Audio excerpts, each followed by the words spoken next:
തൃശൂർ ചേലക്കരയിൽ മലവെള്ളപ്പാച്ചിൽ. വാഴക്കോട് പ്ലാഴി സംസ്ഥാന പാതയിൽ വെള്ളപ്പൊക്കം. ഗതാഗതം തടസ്സപ്പെട്ടു. വെട്ടുകാട് ഏഴാംകല്ല് റോഡുകളിലും വീടുകളിലും വെള്ളക്കെട്ടാണ്. ചാലക്കുടി പുഴ കരകവിഞ്ഞു.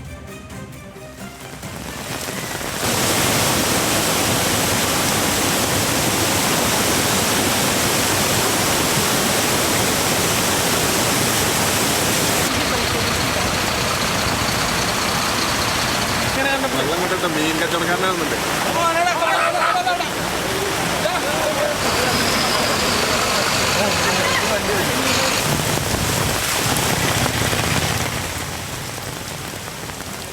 ലെവിൻ കെ വിജയൻ ചേരുന്നു. ലെവിൻ, കഴിഞ്ഞ മണിക്കൂറിൽ റിപ്പോർട്ട് ചെയ്തത് ഇടതടവില്ലാത്ത മഴയാണ് അവിടെ എന്നാണ്. മഴയ്ക്ക് ശമനം വന്നിട്ടുണ്ടോ? എന്താണ് ഏറ്റവും ഒടുവിലത്തെ വിവരങ്ങൾ? ലക്ഷ്മി, മഴയ്ക്ക് ശമനമുണ്ടായിട്ടുണ്ട്. 3 മണിക്കൂറിലധിക സമയം തുടർച്ചയായി നിരന്തരം മഴ പെയ്യുകയായിരുന്നു പല സ്ഥലങ്ങളിലും. അതോടൊപ്പം തന്നെയാണ് ചെറിയ തോതിലുള്ള നാശനഷ്ടങ്ങളും പല സ്ഥലങ്ങളിൽ ഉണ്ടായിട്ടുള്ളത്. ഏറ്റവും ഒടുവിൽ ചേലക്കരയിൽ ഉണ്ടായ മലവെള്ളപ്പാച്ചിലിൽ വാഴക്കോട് പ്ലാഴി സംസ്ഥാനപാത ആറ്റൂർ കമ്പനിപ്പടി പ്രദേശത്ത് വെള്ളപ്പൊക്കം ഉണ്ടായിട്ടുണ്ട്.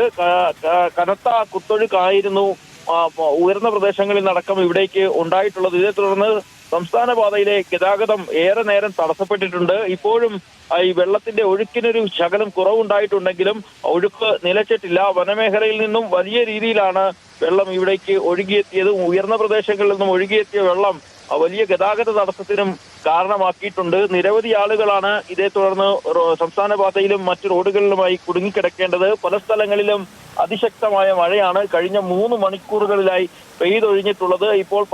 ഇപ്പോൾ നേരിയ ശമനം ഉണ്ടായിട്ടുണ്ടെങ്കിലും ഒരു ചാറ്റൽ മഴ എന്നുള്ള കണക്കെ പല സ്ഥലങ്ങളിലും ഇപ്പോഴും അത് തുടരുന്നുണ്ട്. തൃശൂർ വെട്ടുകാട് ഏഴാംകല്ലിൽ റോഡുകളിലും വീടുകളിലും വെള്ളം കയറി.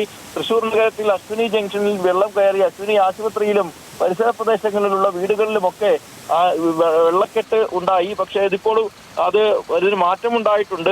വെട്ടുകാട് പുത്തൂർ മാന്താമംഗലം റോഡിൽ വെള്ളം കയറി വീടുകളിലും മറ്റും വെള്ളം എത്തുന്ന സ്ഥിതി ഉണ്ടായിട്ടുണ്ട്. ഇവിടങ്ങളിൽ നിന്നൊക്കെ ഇപ്പോൾ വെള്ളക്കെട്ടിന് നേരിയ ഒഴിവുണ്ട്. വെള്ളക്കെട്ട് നേരിയ തോതിൽ ഒഴിഞ്ഞിട്ടുണ്ട്. ചാലക്കുടി പുഴ പല സ്ഥലങ്ങളിലും കരകവിയുന്ന വക്കോളം എത്തിയിരുന്നു. അല്പം ഒഴുക്കിന് ഒരു ശമനം ഉണ്ടായിട്ടുണ്ട് എന്നുള്ളത് വേണം പറയാൻ. ഇങ്ങനെ കഴിഞ്ഞു പോയ 3 മണിക്കൂർ സമയത്ത് ജില്ലയിലെ പല പ്രദേശങ്ങളിലായി അതിശക്തമായ മഴയാണ് ഉണ്ടായിരുന്നത്. തീരദേശ മേഖലയിൽ നിന്നും മത്സ്യബന്ധന നിയന്ത്രണങ്ങൾ മറികടന്ന് കടലിൽ പോയ വള്ളങ്ങളെല്ലാം തന്നെ തിരികെ വരുന്ന സാഹചര്യമാണുള്ളത്. അതിശക്തമായ കാറ്റാണ് തീരദേശ മേഖലകളിൽ ആകെ ഉണ്ടായിട്ടുള്ളത്. 100-ലധികം വള്ളങ്ങൾ എറണാകുളം, തൃശൂർ ജില്ലകളുടെ അതിർത്തി പ്രദേശങ്ങളിൽ നിന്നും അഴീക്കൽ, മുനമ്പം തുടങ്ങിയ മേഖലകളിൽ നിന്നുമൊക്കെ കടലിൽ പോയിരുന്നു. ഇവയെല്ലാം തിരികെ വന്നുകൊണ്ടിരിക്കുകയാണ്. അത്യാവശ്യമായി കോസ്റ്റൽ പോലീസ് ഇടപെട്ടുകൊണ്ട് ഈ വള്ളങ്ങളോടെല്ലാം മടങ്ങി വരാൻ ആവശ്യപ്പെട്ടിട്ടുണ്ട്. അങ്ങനെ കഴിഞ്ഞുപോയ മണിക്കൂറുകളിൽ അതിശക്തമായ മഴയും കാറ്റുമാണ് ജില്ലയിൽ അനുഭവപ്പെട്ടത്. ഈ നിലയിൽ കാലാവസ്ഥ തുടർന്നാൽ കൂടുതൽ ആളുകൾ ബുദ്ധിമുട്ടിലാകുമെന്നുള്ള കാര്യമാണ് നമുക്ക് പറയാനാവുക. ലക്ഷ്മി, തൃശൂരിൽ നിന്ന് ലെവിൻ കെ വിജയൻ.